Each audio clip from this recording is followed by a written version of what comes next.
Decía en nuestra apertura de hoy, la esperanza, ¿no? Devolverle la alegría a la gente. ¿Qué es esperanza y qué es alegría? Esperanza que es que gane Argentina un campeonato mundial de fútbol. Alegría es que los jubilados con una bubucela salgan a celebrar el campeonato mundial. Sin embargo, como lo explicábamos, por lo menos desde nuestro punto de vista, el sindicalismo y el gremialismo son la defensa irrestricta de todo trabajador afiliado a cada uno de los sindicatos a los que se afilie o gremio. Es decir, están para defender los derechos laborales, la garantía de la defensa de sus derechos laborales ante lo que la Constitución de la Nación Argentina es absolutamente clara. ¿Y quién defiende al ciudadano de a pie? ¿Podemos hacerle un paro a la nación desde la ciudadanía de a pie por un marco tarifario opresivo en relación a la situación financiera económica del país, a la situación salarial? ¿Cómo podría un jubilado hacerle paro al PAMI? Y de pronto queda absolutamente claro que la esperanza se radica básicamente en que cada gobierno y cada administración política que lleve los destinos del país gobierne con la supremacía de la ley. Esa supremacía de la ley es tan adelantada y tan desarrollada que los países más desarrollados del mundo analizan la Constitución de la Nación Argentina por el andamiaje normativo jurídico que versa en el espíritu del preámbulo de la Constitución Nacional, siempre, aunque a repetición, ¿no? Como somos los seres humanos de aprendizaje por repetición, machacar y machacar y machacar. El jubilado no puede hacerle un paro al PAMI. El de las asignaciones universales por hijo del beneficio social tampoco puede hacerle un paro a la organización social que se queda con el 5, con el Diego. O con 2 Diegos, vaya a saber. No puede hacerle un paro el hijo de una tarefera a la organización social, porque con esto lo del movimiento social ascendente que nos vienen diciendo, a colación de 20 verdades que no se cumplen, porque una verdad dice, una de las 20, dice que cada argentino comerá por lo menos lo que produce, ¿no? Otra de las 20 verdades dice que fuera de la ley nada, dentro de la ley todo, ¿no? Entonces, ¿cómo se cumple todo esto? Y la ama de casa, que se queda en casa atendiendo las labores familiares, de una familia que también está en discusión en este momento, porque los valores de la familia aparentemente vienen diluyéndose, evolucionan en todo esto, ¿no? ¿Cómo le hace el paro una ama de casa al Estado? Puede ir a un supermercado y decir, no, yo no voy a pagar el paquete de galletitas, de 13 galletitas a 63 pesos, digo, o pagar un yogur a 140, o pagar el pan a 300, 400 pesos. No voy a pagar esos 300, voy a pagar solamente lo que sale, lo que considero que sale el insumo básico. No se puede. Entonces la esperanza de un país está en poner en vigencia la ley. Es algo que lo decía hace más de 2500 años Aristóteles, y que en el siglo XVII Jacques Rousseau también lo decía. Y Montesquieu y todos los que se basaron en los tratados de ciencia política y de la cuestión platónica de la República han venido sosteniendo. La Constitución de la Nación Argentina debe ser opinable, porque no debe ser una verdad absoluta, absolutamente no, porque debe evolucionar. Las necesidades van cambiando y se necesita que se atienda. Para eso, el político lo define el pequeño Larú en una persona urbana, especialista en la organización de la cosa pública. Entonces son ellos los que tienen que solucionar el problema. Pero el problema de los políticos en este momento vendría a ser lo que van a cobrar el año que viene. Y se aumentaron su dieta. Y el PAMI compró 14 millones de pesos en cotillón para el Mundial. Y las economías regionales así como estamos. Y en Misiones vino Tolosa Paz a entregar herramientas para los productores primarios, junto con el gobernador de la provincia, Oscar Herrera Guad, que la revista Gente lo ha tratado como uno de los gobernadores de mayor imagen positiva del país, uno de los mejores gobernadores. Y hay un productor primario, le cuento, Juan José Gómez Centurión, que está del otro lado en el teléfono, en esta videollamada, un productor primario hace 2 años y medio le pidió a los funcionarios del gobierno de la provincia de Misiones que le dé tranco de pollo respecto a una aplicación que le permita al empleador y al que está en las planillas de ANSES como beneficiario de un plan social, poder trabajar de forma legal, y el empleador pueda descargar y no inventar cuestiones que son de la economía en negro, ¿no? Y que se beneficie el empleador y también el empleado sin perder la asistencia social. Pero sobre todas las cosas en una provincia que te recibe en el Arco de Corrientes, que es el único contacto que hay entre Misiones y el resto del país, por tierra, ¿no? Viaducto. Te recibe como la primera provincia startup. Y un productor primario presentó una aplicación que hace 2 años y medio el gobierno de la provincia de Misiones no le dio tranco de pollo y le presentó a Tolosa Paz para que solucionen en la nación este problema. Nación que está asistida por los representantes directos del pueblo, la Cámara de Diputados, que parece que ni a Milei se le ocurrió, ni a Espert, ni a Negri, ni a ninguno, ni a Fernando Iglesias, ni a nadie. Y surge de un productor primario de la provincia de Misiones esta aplicación para que por teléfono puedas emplear gente para trabajar en la chacra, porque el problema que tenemos en nuestra economía regional en este momento es precisamente que ese beneficiario del plan social no tiene compatibilidad para trabajar de forma legal en blanco, si cobra la asignación y tiene el trabajo. Porque la cuestión es, Juan José, parece que hay que llevar la honestidad a los extremos. En la Argentina de hoy, si encontrás un trabajo, lo tenés que devolver. Si no, no podés cobrar un plan social. Ante todo esto, agradeciéndole esta comunicación, sabiendo lo que significa NOS y también pretendiendo saber por qué ahora cambia la nominación de NOS a nivel nacional y competir por las presidenciales bajo la nueva nominación que es Partido de la Reconquista. Walter Bravo lo saluda, le agradecemos muchísimo esta deferencia. Realmente el contacto del miércoles pasado fue imposible por esta cuestión de una Argentina sin señal estable de conectividad. Es una vergüenza realmente.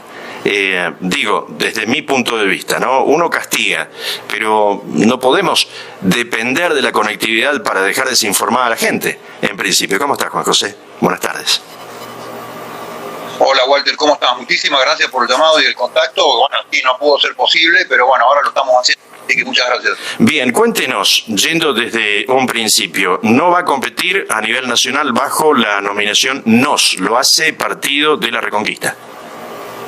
Sí, porque hemos tenido ya hace 3 años que estamos en pelea con un sello de goma que participó del frente en el año 2019, a pesar de que acredité que yo era el dueño de la marca, presentada la marca. La justicia electoral, la Cámara Electoral nos impidió usar el nombre NOS, así que bueno, en una compulsa entre los afiliados decidimos, ya que nosotros decimos que hay que volver a reconquistar una Argentina que está usurpada, hoy parte de eso hablaba usted, se decidió el nombre del Partido de la Reconquista y bueno, ya estamos saliendo en la provincia de Buenos Aires y en muchas provincias del país, así que estamos en eso. La situación para todos los misioneros que están escuchando esta nota en este momento vía enlace, ¿seguirá bajo NOS o será Partido de la Reconquista? No, hay falta terminar un proceso en Misiones de presentación de adhesiones y ahí la justicia va a invalidar el nombre de NOS y va a venir el cambio de nombre. O sea, ya está previsto que es lo que se va a presentar más adelante, pero no cambia. Sí, claro. Esto ha venido ocurriendo en todas las provincias porque es un fallo de la Cámara Electoral Nacional, claro, que ha validado un sello de goma partidario que ha reclamado el nombre, con lo cual nos impidió el uso del nombre para el partido.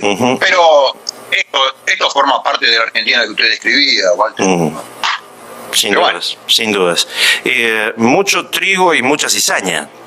¿Dónde está la cizaña y dónde está el trigo, desde su punto de vista, en relación a todo este mar de fondo que hay en este momento? No, bueno, el problema es el que usted describía. En la Argentina se castiga al argentino que siembra trigo y se premia al argentino que siembra la cizaña y que la cosecha y que después se la vende al Estado, ¿no? Entonces el negocio es plantar cizaña, cosecharla, producirla y después vendérsela al Estado. Argentina es un país que ha perdido el rumbo desde todo punto de vista.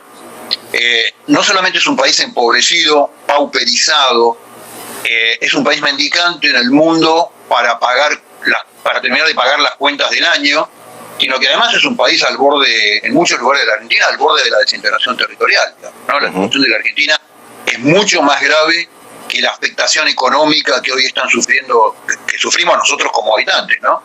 Cuando usted recorre la frontera, cuando usted recorre la hidrovía, cuando usted recorre la frontera norte, cuando recorre la Patagonia, ve un Estado fallido que no puede hacer aplicar la ley en ningún lugar del territorio. A ver, no puede aplicar la ley en las calles de Buenos Aires, en la avenida 9 de Julio, en el Obelisco, digamos. Con lo cual es un Estado fallido, un país donde hay organizaciones que discuten la soberanía de un territorio con el Estado Nacional, con organizaciones del Estado Nacional que son cómplices de esas organizaciones. Es decir, creo que estamos viendo, digamos, yo hoy hablaba con un grupo político y le decía, yo tengo intuición del olor del fin de un ciclo del sistema político. Y la Argentina no entra dentro de otro modelo político mucho más parecido al que usted describía, un modelo político al servicio de la ley, al servicio del ciudadano, donde el presidente realmente se sienta mandatario. Vos sabés lo que quiere decir mandatario, ¿no? Mandatario es que es el que recibe, el que tiene más mandantes, digamos, ¿no? El que recibe el mandato de las personas, con lo cual el presidente de la Nación es el primer mandatario porque es el que más patrones tiene, y los patrones somos nosotros, digamos, ¿no? Claro. En términos reales. Bueno, de no venir esa política, nuestros nietos van a tener un futuro muy complicado en este país. No, sin dudas. Usted es otro de los políticos nacionales con formación castrense superior, formación superior castrense, que hemos entrevistado. En este momento estamos entrevistando. Y el formado en el cuadro superior castrense tiene una idea particular, concisa, sobre lo que es seguridad nacional, sobre lo que es relaciones internacionales y sobre lo que es logística de recursos humanos. Digo logística tal vez como un término por fuera de lo conocido, ¿no? Digo logística es otra cosa, pero la cuestión es administrar y delegar fundamentalmente. Desde ese pensamiento que empieza a radicarse tal vez y solo tal vez desde el momento en que sirve a la patria en el conflicto beligerante con Gran Bretaña en nuestras islas australes, ¿cómo ve que ha venido evolucionando la política internacional, la geopolítica, la geoestrategia, y cómo ha venido evolucionando la política de seguridad nacional en nuestro país? Para ser sintético, Walter, lo que hoy discute el mundo en términos públicos, digamos, es un modelo de relaciones internacionales. Y hay dos modelos confrontados con mucha claridad. Un modelo es el modelo basado en que las relaciones internacionales todavía deben seguir por mucho tiempo siendo patrimonio de las naciones, a través de sus estados. Las naciones son organizaciones culturales, históricas, jurídicas, que definen un pueblo dentro de un territorio soberano. Ese es un planteo. Y el otro planteo es el planteo globalista, que dice que las relaciones internacionales a partir de este momento deben estar generadas y deben estar establecidas a través de organismos supranacionales, de gobernanzas mundiales por arriba de los gobiernos. Esto es lo que ves hoy en el mundo. Y ves la discusión pública muy clara, digamos. Entonces estás viendo en Italia, con Meloni, en Vox, en Hungría, con Orbán, en Polonia, en Brasil, con Bolsonaro, a pesar de que perdió las elecciones. Y eso es lo que nosotros representamos en la Argentina. Nosotros creemos en el modelo de la nación. en el modelo histórico, cultural, soberano de un territorio, con un Estado que lo representa a esta nación, cuya misión del Estado es darle continuidad histórica a ese proyecto de nación. Y la Argentina, ¿qué es lo que ha pasado en las últimas décadas?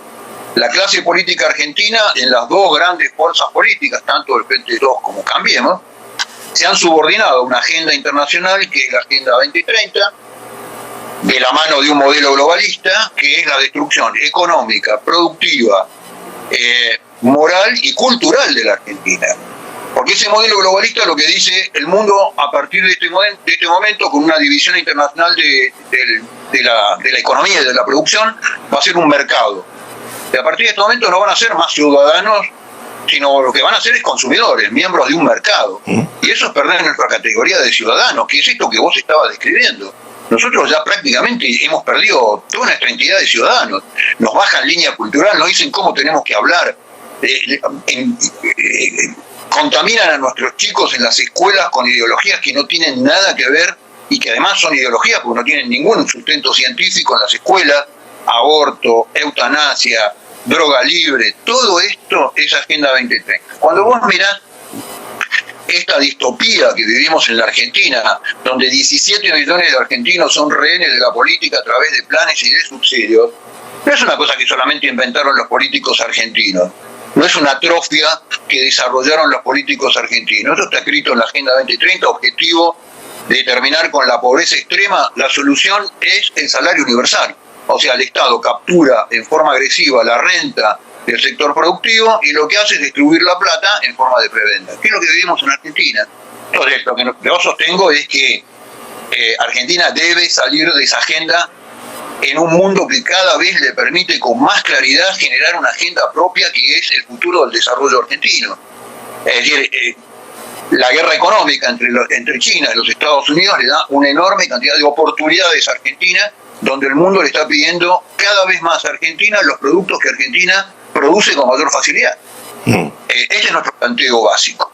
Y en materia de seguridad, esto que hablábamos del Estado fallido, forma parte del modelo de la agenda. ¿Por qué? Porque el globalismo lo que pretende es armar una geografía funcional a determinadas necesidades geopolíticas, donde la Patagonia hace muchísimo tiempo que viene gestionándola como un territorio separado, no solamente de Argentina, separado de Chile también. Hay mapas ya del año 1851 que muestran las pretensiones británicas de armar un estado patagónico a raíz, digamos, de este modelo de conflicto étnico con las supuestas organizaciones mapuches. Y esto es lo que hoy está viviendo la Argentina con la complicidad absoluta del gobierno nacional y del gobierno provincial.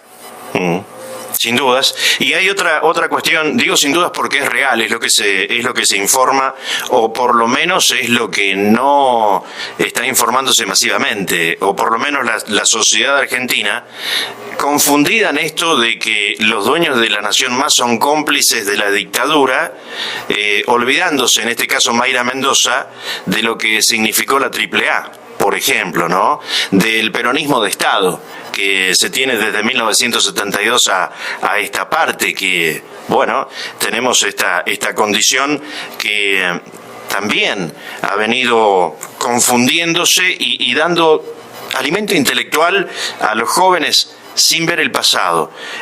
A ver, se podría discutir en jóvenes de 16 años que votan el año que viene, por primera vez, que siguen optando, después que Cristina haya hecho aprobar por ley lo de los centros de estudiantes, que cada colegio secundario tenga su centro de estudiantes y que la cuestión no se discuta. O sea, evolucionamos también en esta cuestión de naturalizar, ceder poderes y atribuciones de un poder del Estado a otro poder del Estado sin entender lo que significa el artículo 29 de la Constitución Nacional y mucho menos sin entender qué es el artículo 22 de la Constitución Nacional, en este mar de confusión, ¿no? En este río revuelto que tiene a pescadores muy pillos que ganan. Pero ahí, Walter, yo comparto parte del análisis, pero ahí ni siquiera la discusión es en términos politológicos qué área del Estado tendría que tener poder sobre otra o atribuciones. No estamos discutiendo la estructura del Estado en la Argentina. Lo que están haciendo con el Estado es política. Han borrado la diferencia entre Estado y gobierno, que son dos cosas absolutamente distintas. ¿Ah? Entonces a mí me ha pasado, yo he hablado con senadores nacionales que les cuesta entender la diferencia entre Estado y gobierno, ¿no? El Estado es un agente estratégico que tiene que ver con las generaciones futuras. El gobierno es la administración transitoria del Estado. Entonces vos fijate en las organizaciones estatales cómo ha entrado la política. Entonces vos tenés amigos y entrenados y tenés enemigos y tenés adversarios. Entonces hay una línea política dentro de las organizaciones del Estado que tendrían que ser administración burocrática pura y dura, en la justicia, en las Fuerzas Armadas, en las Fuerzas de Seguridad. Mira, hice una gira por Francia, por España y por Italia. En el mes de junio me invitaron a dar un par de conferencias y qué sé yo, y estuve en contacto con el equipo de la gente de Le Pen, que estaban en España por una serie de trabajos. Entonces le pregunto, bueno, ¿qué problema para Le Pen si llega a ganar las elecciones, armar el equipo de trabajo para hacerse cargo del Estado francés, que es un Estado históricamente monumental, con un diseño además muy minucioso de sus organizaciones? Y me dice, no, el presidente en Francia entra con 20 personas. Uh-huh. Todos los demás son empleados de carrera por escalafón y por concurso. Uh-huh. O sea, cambia el gobierno y el Estado tiene una administración estable, sistemática. Uh-huh. Uh-huh. Burócratas de carrera especializados, primeros en las escuelas, en la Polytechnique de Francia. Es decir, a ningún presidente de los Estados Unidos se le ocurriría cambiar determinadas organizaciones del Estado y borrar la cabeza y poner militantes. Entonces, acá, digamos, cada gobierno que viene con una bandeja de militantes y cargos, puestos de secretarios y autos y choferes, uh-huh. Que es imposible sostener una política de Estado en la Argentina, digamos. Uh-huh. Y en cuanto a el contexto y la coyuntura de su anterior candidatura a esta que vendrá en 2023, ¿qué diferencia ve? ¿Cómo evolucionó todo? Bueno, el 2019, yo arranqué en marzo del 2019 con un equipo de 7 personas. Y en 4 meses armamos una candidatura presidencial, sin ningún tipo de recursos, recorriendo la Argentina en micro. Bueno, Misiones la hice completa en camioneta desde Iguazú, en toda la costa, hasta llegar a Posadas. Y obtuvimos casi 3 puntos. Casi 3 puntos, casi 1 millón de votos de argentinos que entendían claramente cuál era nuestra propuesta. Nuestra propuesta es clarísima: es Dios, patria y familia. Esos son los valores que han sustentado históricamente el desarrollo de la nación argentina y que además están plasmados en la Constitución Nacional, ¿no? Ese preámbulo que usted invocaba da una serie de propósitos, pero en el medio del preámbulo dice: invocando la protección de Dios como fuente de toda razón y justicia. Está ahí colocado. Uh-huh. Y si no les gusta, que hagan la prueba de modificar la Constitución y sacarlo a Dios de la Constitución. Uh-huh. Entonces, era tan clara nuestra propuesta que sacamos casi 3 puntos. Así que después de 4 años de trabajo, ya con 16 provincias con equipos de trabajo desarrollados, nosotros creemos que vamos a mejorar muchísimo eso, que vamos a duplicar o triplicar nuestra existencia de carácter político, pero además, como el propósito de mi candidatura, no soy yo, el propósito de mi candidatura es que en la política nacional haya una fuerza política que sostenga como propuesta política los valores históricos de la Argentina, que además hicieron de la Argentina un país que sorprendió al mundo y un país muy exitoso. Entonces, la finalidad es esa, así que tras esa finalidad iremos a dar la pelea en todo el territorio nacional. De esa campaña electoral de la que hablamos y esta próxima, ¿qué cuestiones se cumplieron de lo que preveía? O sea, usted vio en la campaña anterior que si no se hacía tal cosa iba a caer en tal otra. ¿En qué empeoró, más a riesgo de ser reiterativo y demasiado obvio, pero en qué ha empeorado la Argentina según su concepto en aquella campaña a lo que es en la actualidad con vistas al año que viene? Mirá, si repasás el debate presidencial, yo lo dije con toda claridad, acá no es una cuestión de nombres, el gobierno que viene, todavía faltaban las elecciones, digamos, el gobierno que viene, si no modifica estructuralmente este modelo político, va a ser peor que el que se va, que es peor que el anterior y que es peor que el anterior. O sea, no es una cuestión de personas, no es una cuestión de Cristina, de Mauricio, de Fernández o del payaso Plin Plin. Es una cuestión que este modelo que ha armado la política es inmanejable y es inviable para la Argentina. Eso primero. Y después yo lo dije con toda claridad, hoy vienen por los niños por nacer con la ley del aborto y después van a venir por nuestros abuelos con la ley de eutanasia. Porque eso es lo que está pasando en el mundo. La agenda, en los países que toman esta agenda como una política de Estado, la Agenda 2030, es lo que está pasando. Y después vino la marihuana libre, ¿no? El país canábico de Alberto Fernández. Y son las cosas que van a pasar. Y si Argentina no modifica esa agenda internacional y no empieza a desarrollar un rumbo que realmente sea el rumbo que le sirve a los argentinos y que le sirven a las generaciones que vienen, va a caer sistemáticamente de mal en peor en estos temas. Y el narcotráfico en el resto del mundo globalista, de políticas globalistas o de programas globalistas, también tiene la incidencia que tiene en nuestro país, que ya no se puede hablar del del narcosocialismo, ahora solamente ateniéndonos a Rosario. También está Gran Buenos Aires picando en punta. No, la frontera norte, Gran Córdoba, Gran Rosario, Gran Buenos Aires, la hidrovía. La hidrovía es el nido del narcotráfico de Latinoamérica. Entonces, el narcotráfico forma parte también de un esquema internacional, porque el narcotráfico es un delito transnacional complejo que en algún lugar termina el dinero. ¿Dónde termina el dinero del narcotráfico? ¿Dónde se hace efectivo el proceso de lavado de dinero y el negocio del lavado de dinero del narcotráfico? En algún paraíso fiscal que tiene que ver con el gran modelo de las finanzas internacionales. Entonces, también el primer estado narcotraficante de la Argentina, del mundo, perdón, primer estado narcotraficante fue la corona británica con la guerra del opio de China. 2 guerras del opio. Sometieron a una población a través de las drogas con la guerra del opio y aparte hicieron un negocio fenomenal, digamos, ¿no? Entonces digo, el narcotráfico, la droga, también forma parte de ese mundo que ofrece el globalismo de Walter, no vas a tener nada, pero vas a ser feliz. Te vamos a dar internet, te vamos a dar entretenimiento por internet, te vamos a dar droga libre, no vas a tener nada, pero yo te aseguro que vas a ser feliz. Eso ni siquiera socialista ni comunista. No, porque el socialismo del siglo XXI, el socialismo del siglo XXI gramsciano, es una herramienta globalista de sometimiento de los pueblos a través de un Estado que vulnera todos los derechos individuales y que convierte a los ciudadanos en súbditos. Forma parte del modelo global. El socialismo del siglo XXI es la herramienta global para los países del tercer mundo como nosotros. Los países del primer mundo como Europa, el globalismo, ¿qué es lo que les prevé? Socialdemocracia, ¿no? Que es socialismo blando. Buenas formas, algunas formas de carácter legal, pero una superestructura burocrática como la Unión Europea, llena de normas, y que te baja línea ideológicamente sistemática.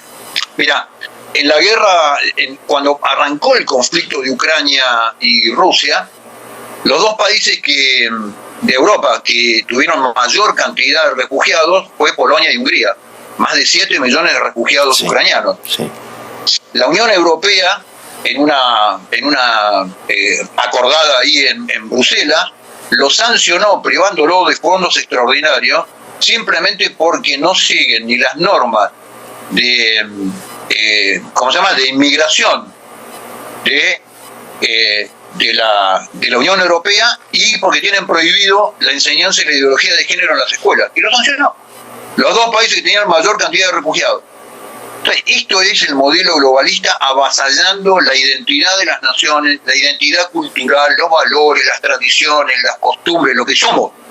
Nosotros somos identitariamente lo que hemos heredado y lo que hemos desarrollado nosotros en términos culturales. Eso es lo que somos como individuos y como sociedad y como nación. Bueno, el globalismo viene a arrasar con eso y a convertirnos directamente en piezas de un mercado de consumo, digamos, ¿no? No le voy a pedir que opine por sus demás contendores, ¿no? Pero el que está oyendo en este momento dice, pero esto no lo escucho de otras coaliciones partidarias, no lo escucho de otros candidatos. Por más que haya algún candidato que hace una presentación contra el PAMI, por más que haya algún, no digo candidato, algún político presente de algún partido no oficialista, alguna demanda judicial al Estado o a Cristina, no tienen esta apertura de pensamiento para decir, esto es lo que está sucediendo, este es el futuro, esto es lo que se viene porque está a la vista del otro lado lo que se viene del mar, ¿no?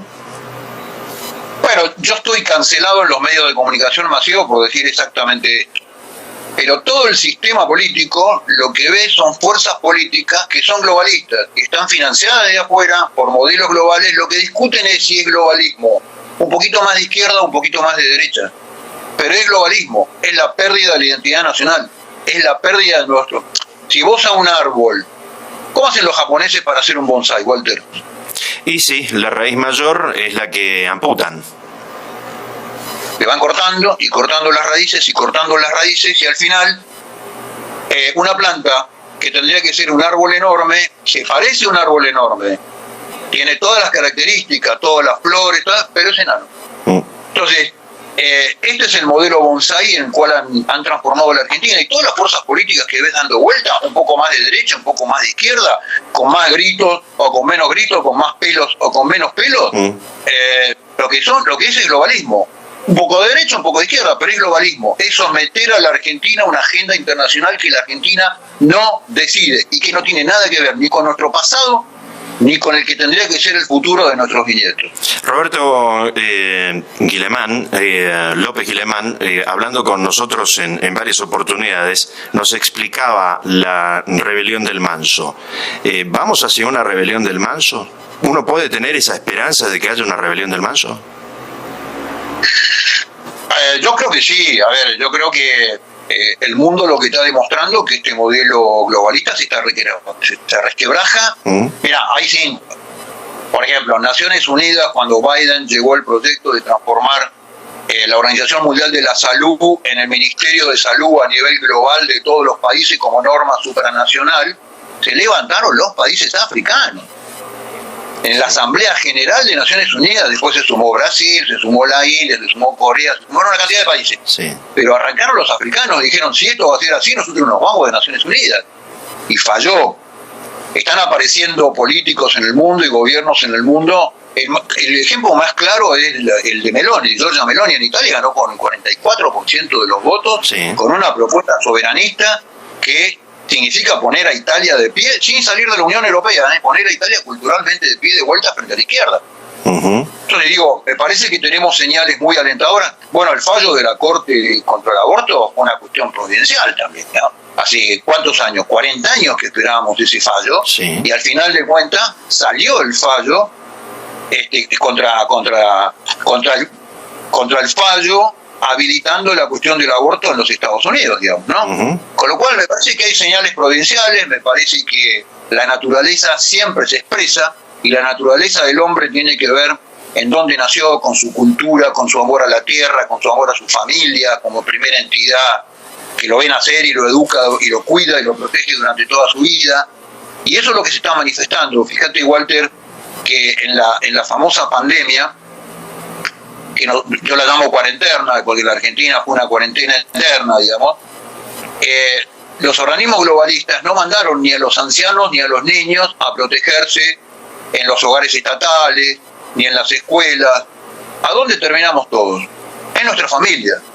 Y la familia volvió a ser ese lugar que demuestra que cuando hay miedo, cuando hay virus, cuando hay peligro, cuando hay hambre, cuando hay necesidad, el lugar de refugio natural de los seres humanos es la familia. Con lo cual creo que fue un posicionamiento enorme de la familia como actor social en el mundo, digamos, ¿no? Así que yo tengo muchas esperanzas. Yo creo que lo que sí hay que dar es pelea. Mirá, Walter, el futuro no es lo que va a pasar. El futuro es lo que nosotros hagamos que pase. Sí, señor. Y es la pelea. Sí, señor. En Mar del Plata, por ejemplo, hay abogados que están esperando que la justicia dictamine o por lo menos empiece a investigar respecto de las vacunaciones, respecto de las consecuencias que ya a nivel global se está informando por canales alternativos de información, no del más media de cada país, que tiene que ver con esto que usted estaba comentando. No lo mencionan y censuran y le quitan posibilidad a la voz distinta, a pesar de pregonar pluralismo, pero poco se ha defendido la gente ante la inoculación masiva, inclusive contrario a lo que dice el prospecto de cada uno de esos elementos, ¿no? Y ahora, sí. Walter, yo fui en el 2021 el único político argentino que escribió un artículo en el diario en contra del pase sanitario, argumentando que no puede ser obligatorio algo que no está definido como una vacuna, cuya fórmula es secreta por ley, que además no está en el Plan Nacional de Vacunación porque no se atreven a ponerlo, que te pidan un pase sanitario por esa, con disposiciones ministeriales, una vulneración de nuestros derechos que fue absoluta, aplaudida por toda la clase política. En ese momento Patricia Bullrich, me acuerdo, te acuerdas un reportaje famoso con Viale y no me acuerdo con otro periodista más en La Nación más, sí. Le preguntamos, bueno, ¿cómo se hace con la vacunación? Bueno, tiene que ir la policía a la casa de la gente que no se vacuna con un vacunador y obligarlo a vacunarse. Una persona que pasó por la facultad de Derecho. Por la facultad de Derecho, a ver si un policía tiene derecho sin la orden de un juez a entrar a mi casa con un vacunador. Bueno, estos son los disparates de estos políticos que son adictos a Soros y que están adentro de las listas de los políticos confiables de Soros. Y que vienen a implementar este tipo de agendas, ¿no? Patricia Bullrich, en cuanto se altera un poquito, le sale el montonero en 2 minutos y medio, ¿no? Sí, Soros es el de Open Society, que vino a hablar antes de los análisis PISA, de evaluación PISA, vino a hablar con el ministro Trota alguna vez. Son datos curiosos y que son de alguna para el que es perspicaz, el que tiene algo de suspicacia, es una evidencia de por dónde pasa la intención del gobierno. Y otra cuestión también interesante, ¿no? De pronto, Patricia Bullrich, no para hacernos de Patricia Bullrich un objeto de pegar, pero es doctorada en gestión política, doctorada internacionalmente. Digo, que vaya a decir que la policía tiene que ir junto al efector sanitario, que no es un médico, porque los médicos no firmaron nunca la receta de la inoculación, sin responsable médico del vacunatorio. Lo hacían, sí, los enfermeros que hoy están reclamando no ser simplemente beneficiarios de un aplauso, sino beneficiarios también de algún otro bono, como cobraron 100.000 pesos los camioneros, 40.000 unos, 60.000 otros, y etcétera, etcétera, etcétera. Pero digo, Patricia Bullrich, sí, doctorada internacional en gestión pública, y de pronto que tenga estas cuestiones son como para abrir los ojos y decirle a nuestra ciudadanía, a la que está informándose en este momento, bueno, fórmese opinión al respecto. Walter, y vuelvo, no es solamente para manifestar la conducta de una persona, sino para ver lo que es el sistema político. Patricia Bullrich es la política argentina con mayor nivel de antigüedad en la casta, ¿no? Participó de todos los proyectos políticos de la Argentina, arrancando por Montoneros en el año 1972, hasta la fecha. El otro día le hacen un reportaje, también en La Nación Más, obviamente. Entonces le dicen, bueno, ¿cuál es la solución del narcotráfico? Y dice, yo agarro el ejército y rodeo Rosario. Y ahí se termina el narcotráfico. Fue 4 años ministra de Seguridad. Yo cuando era director general de aduana le expliqué el problema con claridad. Es la única persona en la Argentina que no se da cuenta que el problema del narcotráfico en Rosario no es la avenida de circunvalación de Rosario, es el río Paraná. Bueno, y no se da cuenta que el problema es el río Paraná. Digamos que lo que hay que hacer es intervenir con el Estado Nacional como Estado soberano en la navegación del río Paraná. Entonces quiere rodear con el ejército, no sé para qué, no entiendo mucho para qué, la ciudad de Rosario. Entonces, esos son los políticos que hablan simplemente para sacar un título adentro de un programa, sin ningún tipo de profundidad ni análisis, y sin haber pensado un plan sobre absolutamente nada. Gracias por lo que está diciendo, porque nosotros mantenemos que el ejército no tiene atribución constitucional de seguridad interior. No, a ver, a las Fuerzas Armadas se las puede integrar mucho más en la guerra contra el narcotráfico, modificando la reglamentación. Pero el ejército lo que no puede hacer son operaciones militares en el propio territorio, digamos. Ahora, que es una aberración que el ejército cuente con medios de movilidad aéreo como helicópteros, que no los puede usar Gendarmería, porque es del Ministerio de Seguridad y no del Ministerio de Defensa, es un disparate que nos ocurre solamente a los argentinos. Que no se utilicen los radares de tierra de ejército, que no se utilice la capacidad de generar comando y control sobre una zona, porque forma parte del Ministerio de Defensa, es un disparate. Un Estado pobre, empobrecido como el Estado argentino, tiene que optimizar sus medios para darle una guerra frontal al narcotráfico en la frontera de la Argentina y en la navegación de la Argentina. Lo cual no quiere decir desplegar al ejército, son dos cosas totalmente distintas. Absolutamente. Entonces, el primer paso vendría a ser solucionar en un gobierno de Juan José Gómez Centurión la cuestión de la defensa social, de la sociedad en un principio. Y a la par, ¿qué otra cosa? Porque tenemos economías regionales, tenemos logística de infraestructura para la producción y para las economías regionales. Y después tenemos base impositiva. ¿Por dónde seguimos? ¿Y qué abarcamos en paralelo con esto de empezar a cambiar las reglas de juego en la sociedad desde el Estado para que haya una sociedad que se sienta segura? Yo creo que hay que encontrarle muy bien la vuelta a cómo se arma la calecita para dar rápidamente señales de confianza de que este país puede pararse y puede ponerse de pie, que no te comes todos los conflictos en el medio. Yo creo que hay como 3 tiempos paralelos, digamos, ¿no?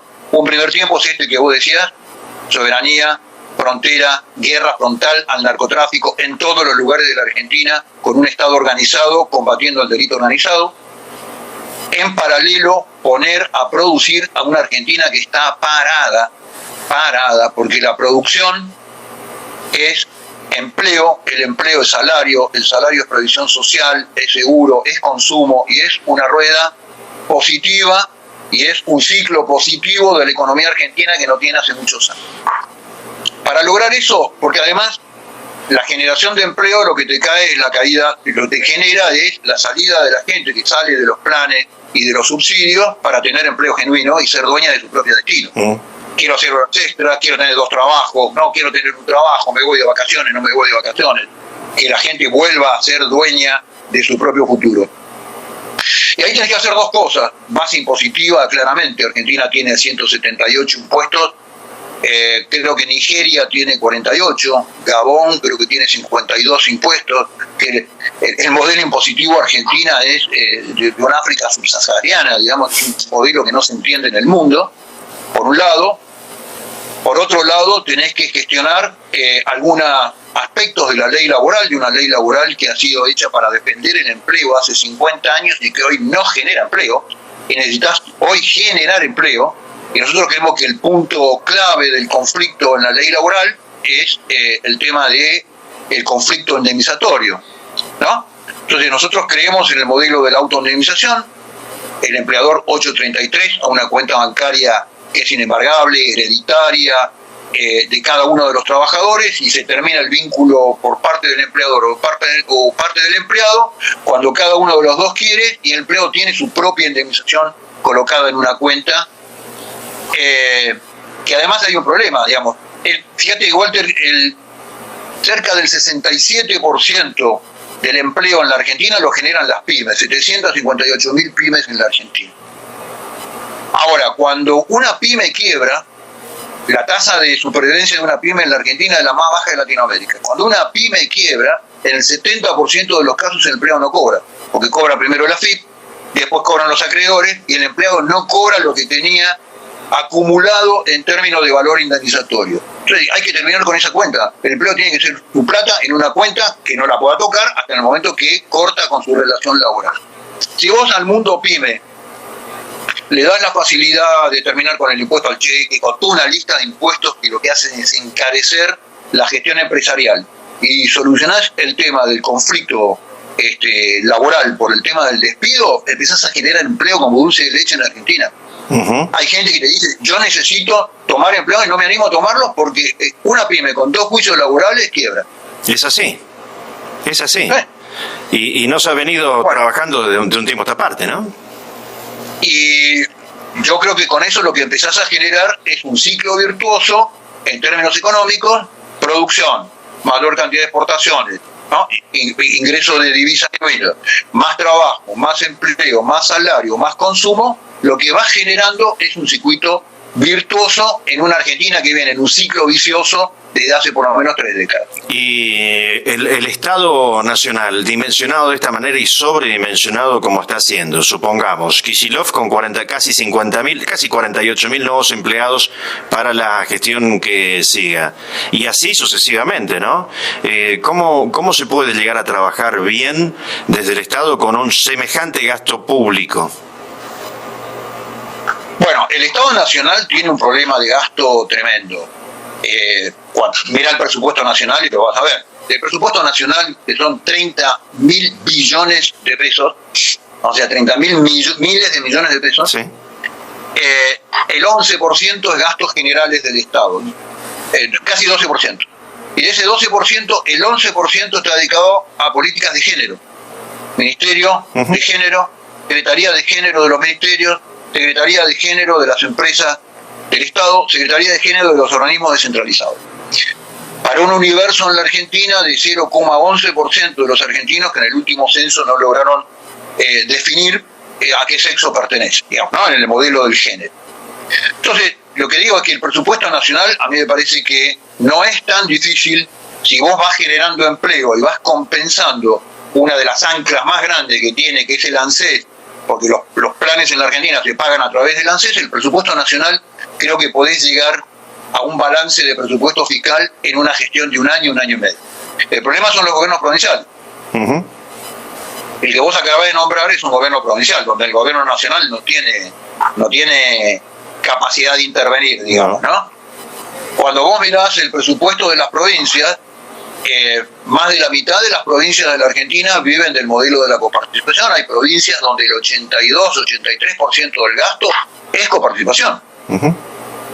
No voy a nombrar las provincias, pero hay un par de provincias en la Argentina que el único problema que tiene el gobernador es ver en qué va a gastar la plata que le llega de la coparticipación. Entonces, lo que hace es cada vez tomar más empleados públicos y de repente vos caminás en la Argentina, en lugares de un nivel de pobreza extraordinario, encontrás un autódromo, que no es un autódromo, sino autódromo para carreras internacionales de moto, con 2 carreras al año. ¿Cuál es la excusa? Que genera 2 veces al año empleo. ¿Qué empleo genera? Ser trapito. ¿No? Entonces digo, claro. La temática de la modificación, yo lo que propongo es un esquema de coparticipación al revés. Pero eso no lo podés hacer de arranque. Yo creo en un modelo de coparticipación mucho más federal, en donde sean las provincias las que cobran el impuesto y además son responsables del gasto si cobran el impuesto y coparticipan para arriba a la nación. No que reciben la plata. Entonces las provincias, los gobernadores de provincias se van a dedicar a instalar industrias con desgravación de impuestos adentro de sus provincias para cobrar impuestos. Y los gobernadores de provincias dicen, si quiero hacer una rotonda o quiero hacer un edificio monstruoso, tengo que cobrarle impuesto a mi gente como para construir el edificio, porque el impuesto lo recaudo yo. Claro.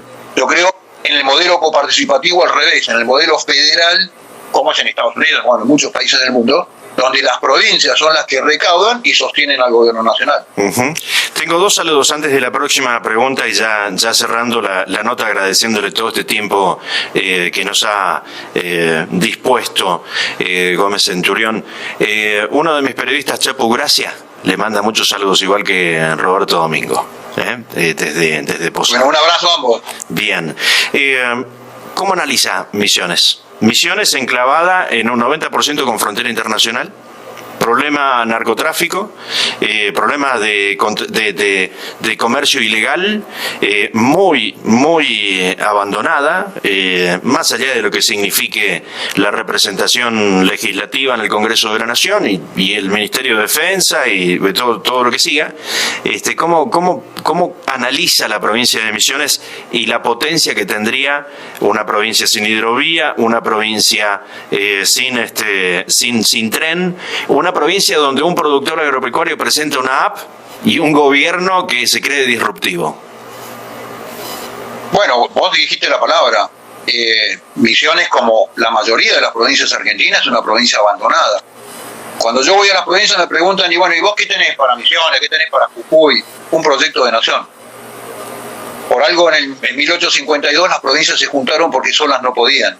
Lo que necesitan las economías regionales es un proyecto de nación. Y Misiones es una provincia que tiene un potencial enorme, donde el Estado Nacional tendría que tener una presencia, desde Bernardo de Irigoyen hasta toda la provincia, una presencia por estos factores que vos estás nombrando. Por el tema tiene dos fenómenos que hay que manejarlos con mucha claridad. El fenómeno del tránsito poblacional, ¿no? Que hay ciudades que están prácticamente vinculadas en territorios nacionales distintos, y hay que establecer una frontera fiscal que a veces no está relacionada con la frontera física por una cuestión de vínculo de ciudadanos y de vínculos históricos entre ciudades. Entonces, Misiones es una provincia donde el Estado Nacional tendría que tener un foco tremendo, tendría que generarse polos de desarrollo. No puede ser que que a lo largo de todo el territorio misionero se escuchen mejor las radios brasileras muchas veces, o las radios paraguayas, que las radios argentinas. Esto es desidia, esto es abandono. Que este tema de la ley federal de educación, que fue una mentira, que no era federal, fue una ley de injusticia, porque revolvió la educación, un modelo educativo que había sido modelo en el mundo. La Ley Nacional de Educación de la Argentina había sido modelo en el mundo. Argentina es el único país del mundo que logró vencer el analfabetismo en una sola generación. No lo pudo hacer España, no lo pudo hacer Italia, no lo pudo hacer Francia, no lo pudo hacer Estados Unidos. Argentina lo hizo. Lo destruyeron porque al otro día que se puso en funcionamiento esa ley perversa, aseguraron que un chico de Apóstoles no iba a tener los mismos recursos aplicados a la educación que un chico de la ciudad de Buenos Aires. Entonces, el Estado Nacional debe volver a invertir en la inversión de infraestructura. Ese es el rol del Estado, pensar el futuro, no el presente. El presente es una cuestión de los gobiernos. El Estado es un actor estratégico que lo que está mirando el futuro. Y Misiones es una provincia que tiene una enorme cantidad de potencial, y hay que empujar desde el Estado Nacional con obras de infraestructura y con polos de desarrollo para que Misiones, que es una provincia fronteriza con dos países, con dos hermanos muy importantes, sea un polo de atracción y no que quede subsumida por polos de atracción del sector paraguayo o del sector brasileño. Sin dudas, reducida a la servidumbre, como llevándola a nuestra legislación, ¿no? Total y completamente. Sí. Juan José, no sé si se dio cuenta que estamos hace más de 50 minutos hablando. Para mí pasó el tiempo volando y habría más para decir, por supuesto que sí, que es una invitación a que sigamos hablando de estas cuestiones, como también va a ser un honor, un elogio que la próxima venida a la provincia de Misiones y a la ciudad de Oberá esté en nuestro estudio, inclusive como medio de comunicación, también de alguna manera propiciar, promover esto que tiene que ver con información y que tiene que ver con ciudadanía y que tiene que ver con soberanía, fundamentalmente, y que tiene que ver con formación de opinión, de ser activos protagonistas pero esto en general, porque no podemos ser plurales y darle aire solamente a lo que nosotros consideramos son del palo. La formación de opinión la hace quien consume la información, y nosotros estamos realmente muy satisfechos de la política comunicacional que estamos llevando adelante. Bueno, me alegro mucho. Bueno, sí, por supuesto, la próxima vez que vaya por Oberá, con todo gusto lo voy a visitar. Y bueno, y no puedo dejar de mandarle un abrazo gigante a nuestra referente en Oberá, a Noelia Morínigo, que fue candidata nuestra, que es una patriota que trabaja incansablemente por armar esta propuesta en Misiones. Así que bueno, nada, le mando un abrazo inmenso. Gracias, Juan José. Gracias, Walter. Y bueno, y comprometido otro encuentro. Dale que sí. Sí, por supuesto Dale. que sí, porque sabor a poco, ¿eh? Sabor a poco. Bueno. Hay mucho más. Dale, abrazo, hermano. Muchas gracias. Bendiciones, hasta siempre.